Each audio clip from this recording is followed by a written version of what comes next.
Your Bluetooth suddenly disconnects mid-song or call. That's not just annoying. It's fixable in minutes if you know what's wrong. Bluetooth issues are common, especially with wireless earbuds and older Android devices. Let's break down real causes and fixes. 1. Interference. Too many active Bluetooth devices cause overlap. Turn off other paired devices like speakers, watches, or TVs. 2. Reset your Bluetooth stack. Go to your phone's settings, Bluetooth, forget device. Then restart your phone and repair from scratch.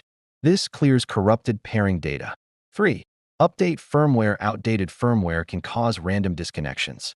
Check your earbud brand app, like Galaxy Wearable or AirPods settings, for updates. 4. Clear app cache. Android. If your Bluetooth keeps lagging, go to Settings, Apps, Bluetooth Storage, Clear cache.